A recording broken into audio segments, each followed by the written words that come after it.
Hi అండి. ఇది టీచర్లకు పిల్లలకు మనము ఏ రకంగా టెస్టులు క్రియేట్ చేయాలి. టెస్టులు అంటే మల్టిపుల్ చాయిస్ కావచ్చు, ఫిల్ ఇన్ ద బ్లాంక్స్ కావచ్చు, లేకపోతే రకరకాల టెస్టులు అంటే 1 మార్క్ క్వశ్చన్స్ కావచ్చు, 2 మార్క్స్ కానీ 4 మార్క్స్ కానీ క్వశ్చన్స్ ఎలా తయారు చేసుకోవాలి అనేది మనం చూద్దాం.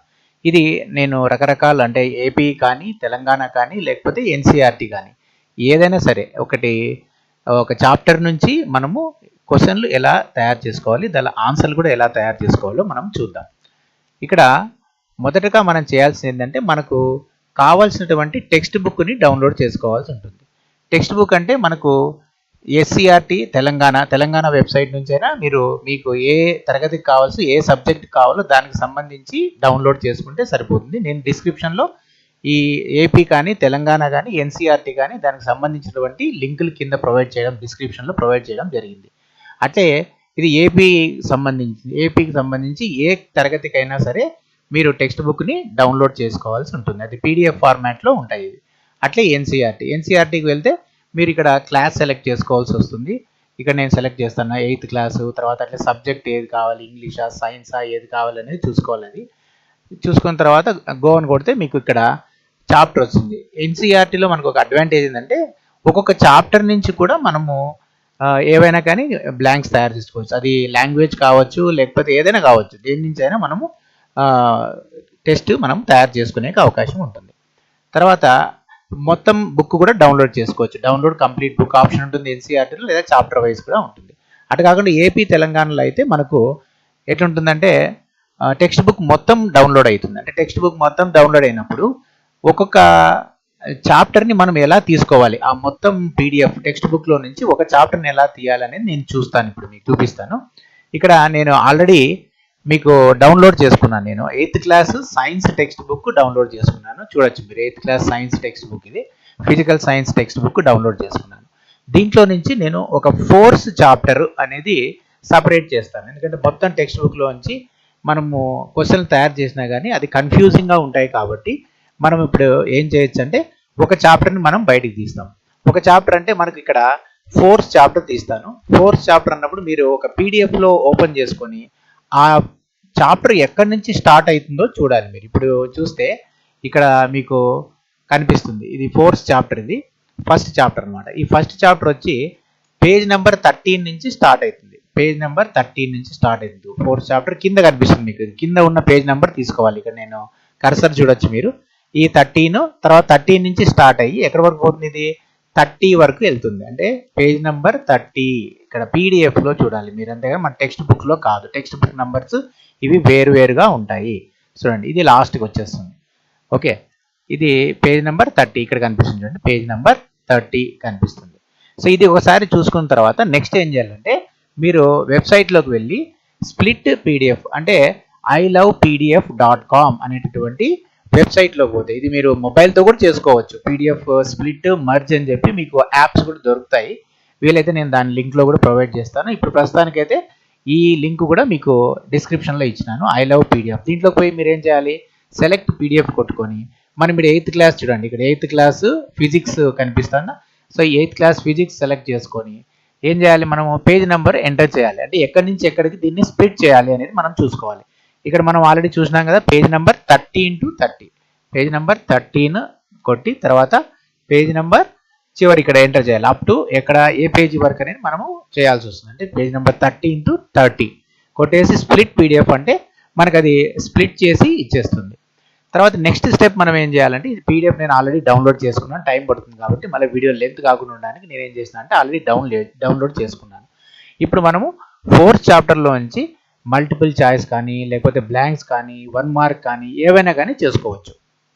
ఎలా చేసుకోవాలో మీకు చూపిస్తాను. మరి దేనిలో ద్వారా చేసుకోవచ్చు అంటే మనము రకరకాల ప్లాట్ఫామ్స్ వాడచ్చు. ఇది గ్రాక్కి సంబంధించినది, గ్రాక్.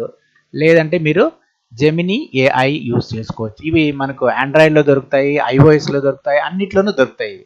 సో కాబట్టి ఈ 3 పాపులర్. నా చాయిస్ అయితే గూగుల్కి పోయేదే మేలు. ఎందుకంటే లాట్ ఆఫ్ కాంటెంట్ వాళ్ళ దగ్గర ఉంటుంది కాబట్టి మనకి ఈజీగా కూడా, అంటే వర్డ్ చాలా బాగుంటుంది. లేదంటే పర్ప్లెక్సిటీ అని చెప్పేసి మొబైల్లో కూడా ఈ మధ్యకాలంలో మనకు ఎవరైతే ఎయిర్టెల్ సబ్స్క్రైబర్స్ ఉంటారో వాళ్ళకి ఫ్రీగా ఇది ప్రొవైడ్ చేస్తుంది. అంటే 1 మంత్లీ వేసుకున్నా కానీ 3 మంత్స్కి వేసుకున్నా కానీ 1 ఇయర్కి వేసుకున్నా కానీ వాళ్ళకి అందరికీ కూడా ప్రస్తుతానికి అయితే ఎయిర్టెల్ వాళ్ళు పర్ప్లెక్సిటీ అని చెప్పి మీరు డౌన్లోడ్ చేసుకోవచ్చు. అది ఫ్రీగా డౌన్లోడ్ చేసుకొని దాంట్లో కూడా మీరు జనరేట్ చేసుకోవచ్చు. దాంట్లో కూడా ఇంకా బాగుంది, అంటే గూగుల్ కంటే కూడా చాలా బాగుంది. అది మీరు ఒకసారి ట్రై చేసుకోవచ్చు. తర్వాత నెక్స్ట్ కోపైలట్ కూడా తీసుకోవచ్చు. కోపైలట్ మైక్రోసాఫ్ట్, ఎవరైనా మీరు డెస్క్టాప్ కానీ లేకపోతే ల్యాప్టాప్ కానీ వాడుతా అంటే ఈ కోపైలట్ కూడా మీరు తీసుకోవచ్చు. ఓకే, ఈ రకంగా తీసుకున్న తర్వాత ఏదో ఒకటి సెలెక్ట్ చేసుకుని నేను మీకైతే డిస్క్రిప్షన్లో మీకు ఇచ్చింటాను ఇవన్నీ. ఇప్పుడు నేనైతే ఎన్సీఆర్టీ టెక్స్ట్ బుక్లు కానీ లేకపోతే ఈ ఏఐ కానీ వెబ్సైట్ అడ్రస్ ఇస్తాను, మీరు డైరెక్ట్ క్లిక్ చేస్తే అక్కడికి వెళ్ళిపోతుంది. లేదు అంటే మీరు యాప్ కూడా డౌన్లోడ్ చేసుకోవచ్చు. ఇప్పుడు నెక్స్ట్ ఏం చేస్తామంటే మనము ఏదో ఒకటి ఏఐకి వెళ్దాం. గ్రాక్ కానీ జెమినీ ఏఐ కానీ మైక్రో కానీ పైలట్కి వెళ్ళి ఏం చేయాలి, మీరు ఇక్కడ ఆప్షన్ వస్తుంది, ప్లస్ ఆప్షన్ అప్లోడ్ ఫైల్ చేయాలి. అప్లోడ్ ఫైల్ చేసి ఏ ఫైల్ అప్లోడ్ చేస్తారు మీరు, మనం ఫోర్స్ చాప్టర్ కదా మనం సపరేట్ చేసుకున్నాము. పీడిఎఫ్, ఐ లవ్ పీడిఎఫ్ అనేటువంటి వెబ్సైట్ ద్వారా స్ప్లిట్ చేసాం కదా, టెక్స్ట్ బుక్లోంచి ఫోర్స్ క్లిక్ చేసాం కదా, ఆ ఫోర్స్ని మనము ఎంటర్ చేసుకొని దాంట్లోకి ఎంటర్ చేసేస్తే ఇక్కడ గ్రాక్లోకి వచ్చేస్తుంది. అట్లనే ఇక్కడ మైక్రోసాఫ్ట్ కో పైలట్లో కూడా చేసినాను. నెక్స్ట్ అప్లోడ్ చేసిన తర్వాత నెక్స్ట్ ఏం చేయాలంటే మనం ప్రాంప్ట్ ఇవ్వాల్సి వస్తుంది. మీరు ప్రాంప్ట్ ఏది ఇవ్వాలి, ఒకవేళ నేనైతే మల్టిపుల్ చాయిస్ కాదు కానీ ఫిల్ ఇన్ ద బ్లాంక్స్ దానికి 2 ప్రాంప్ట్లు డిస్క్రిప్షన్లో ప్రొవైడ్ చేసినాను. చూడండి ఒకసారి. Prompt 1, generate 25 fill in the blanks from the document and select blanks from definitions, bold letter words and what we have learned are key terms at the end of the chapter. Give answers at the end. నేను just ఇది copy చేసుకుంటాను, copy చేసి అక్కడ paste చేస్తాను ప్రాంప్ట్ని. మీరు కూడా కావాలంటే నేను డిస్క్రిప్షన్లో ఇచ్చింటాను, చేసుకోవచ్చు మీరు. సో ఇలా మీరు ఒకవేళ ఫిల్ ఇన్ ద బ్లాంక్స్ ఉంటే ఫిల్ ఇన్ ద బ్లాంక్స్, లేదు multiple choice question with 4 options అంటే అది కూడా ఇస్తుంది. నేను ఇక్కడ ముఖ్యంగా ఫోకస్ చేసింది ఏ అంశాలంటే మన టెక్స్ట్ బుక్లో బోల్డ్ చేసింటారు కదా, అంటే డెఫినేషన్స్ కానీ ఇట్లాంటివి ఏవైనా సరే ఇంపార్టెంట్వి బోల్డ్ చేసింటారు. ఆ బోల్డ్ని నుంచి నాకు బ్లాంక్స్ తయారు చేయమని చెప్పినాను. అట్లే at the end of the chapter what we have learn ఉండొచ్చు, కీ పాయింట్స్ ఉండొచ్చు, మెయిన్ పాయింట్స్ ఉండొచ్చు, లేకపోతే కీ టర్మినాలజీ ఉంటుంది, ఆ టర్మ్స్ నుంచి మనం తయారు చేయమంటే చేస్తుంది. ఎందుకంటే అవి మనం ఖచ్చితంగా మనం లెసన్ చేసేటప్పుడు మనం కవర్ చేసింటాము. వాటి నుంచి మనకు ముఖ్యంగా ఏ ఎగ్జామ్కైనా ఇస్తారు, లేదా లేకపోతే ఏదైనా జీకే కూడా అడిగేదానికి అవకాశం ఉంటుంది. కాబట్టి దాని నుంచి తయారు చేస్తే పిల్లలకి చాలా ఉపయోగపడుతుంది. సో ఈ రకంగా ప్రాంప్ట్ని మీరు మాడిఫై చేసుకోవచ్చు. నేనైతే ఫిల్ ఇన్ ద బ్లాంక్స్ ఇచ్చాను, మీరు మల్టిపుల్ చాయిస్ అనండి.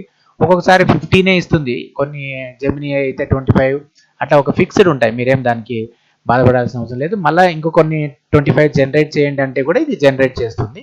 సో కాబట్టి ఇప్పుడు నేను ప్రాంప్ట్ ఇచ్చినాను. ఈ ప్రాంప్ట్ మనము ఇక్కడ నేను కో పైలట్లో నేను క్లిక్ చేస్తాను. సో చూద్దాం. సో టైం ఎక్కువ అయింది కాబట్టి ఇది వెరిఫై చేస్తుంది, వెరిఫై చేసి వస్తుంది. లేదంటే సేమ్ ప్రాంప్ట్ మనము గూగుల్లో కూడా మనము చేయొచ్చు. సో గూగుల్లో కూడా పేస్ట్ చేస్తాను, పేస్ట్ చేసి ఇవ్వమని చెప్తాను. Just wait. సో జనరేటింగ్ ఇవి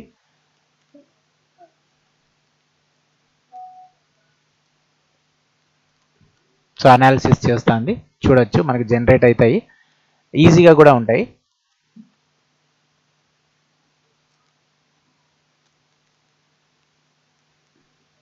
వచ్చేసాయి చూడండి. So actions like picking, squeezing and twisting can cause a change in dash of an object. The force which results when there is a direct physical contact between two interacting objects is known as. So చాలా సింపుల్గా ఉంటాయి చూడండి, generate చేసేసి. The unit of force in the SI system is. So ఇవన్నీ చాలా ఈజీగా ఉంటాయి. When forces on a body is in a straight line or in opposite direction the net force is equal to dash between the forces. So ఈ రకంగా ఉంటే మీరు ఇన్స్టెంట్గా generate చేసుకోవచ్చు. తర్వాత అట్ ద ఎండ్ చూడండి, ఇక్కడ ఆన్సర్స్ కూడా ఇచ్చేసి ఉంటాయి. అంటే మీరు ఒకవేళ లెసన్ చేసేటప్పుడు కూడా ఎప్పటికప్పుడు మీరు ఒక 5 బిట్లు కానీ లేకపోతే ఏదైనా అడిగేసి అక్కడే ఆన్సర్లు కూడా తెలుసుకొని మనము టీచింగ్ ఎంతవరకు బాగా చేసినామా లేదా అనేది కూడా చెక్ చేసుకోవచ్చు దీంట్లో. సో ఈ రకంగా మీరు జనరేట్ చేసుకోవచ్చు. కావాలంటే గివ్ ఫ్యూ మోర్ అంటే కూడా ఇచ్చేస్తుంది. Give 24 questions more or blanks అంటే కూడా దీన్ని కంటిన్యూ చేస్తూ ఇస్తుంది ఇది. సో మనం ఇక్కడ ప్రాంప్ట్లో 25 పెట్టినాం కాబట్టి అది 25 మాత్రమే ఇస్తుంది మనకు. సో ఇక్కడ కూడా ఇచ్చింది చూడండి, అంటే కో పైలట్లో కూడా ఇచ్చింది. A dash is a pull or push. Dash force occurs when there is a direct physical contact between 2 objects. So ఇక్కడ జెమినీ ఏఐ ఇచ్చిన దానికి దీనికి రెండింటికి తేడా ఉంది చూడండి. సో మీకు ఏది ఈజీ అనిపిస్తుందో మన పిల్లలకు మీ పిల్లలకి ఏదైతే ఈజీ అనిపిస్తుందో దాన్ని మీరు కాపీ పేస్ట్ చేసుకొని మీరు వాట్సాప్లో అయినా పంపించుకోవచ్చు, లేకపోతే ఈ మొత్తం సెలెక్ట్ చేసుకోవచ్చు, ఎక్స్పోర్ట్ చేసుకోవచ్చు. అంటే కాపీ చేసుకొని నెక్స్ట్ ఏం చేయొచ్చు, మీరు ఒకవేళ డెస్క్టాప్ కానీ ల్యాప్టాప్ కానీ వాడుతుంటే దీన్ని ఎత్తుకొని వచ్చి క్వశ్చన్లన్నింటినీ ఒక చోటికి పేస్ట్ చేసుకోవచ్చు. అంటే వర్డ్ ఉంటుంది మీ దగ్గర, ఏదో ఒక వర్డ్ ఫార్మాట్ లేదా నోట్బుక్ ఒకటి నోట్ ప్యాడ్ ఉంటుంది మీ మొబైల్ ఫోన్లో అయితే, దాంట్లో పేస్ట్ చేసుకొని చాప్టర్ నేమ్ పెట్టేసుకుంటే సరిపోతుంది. అది ఎప్పటికైనా మీరు లెసన్ చేసేటప్పుడు వాడుకునేదానికి అవకాశం ఉంటుంది.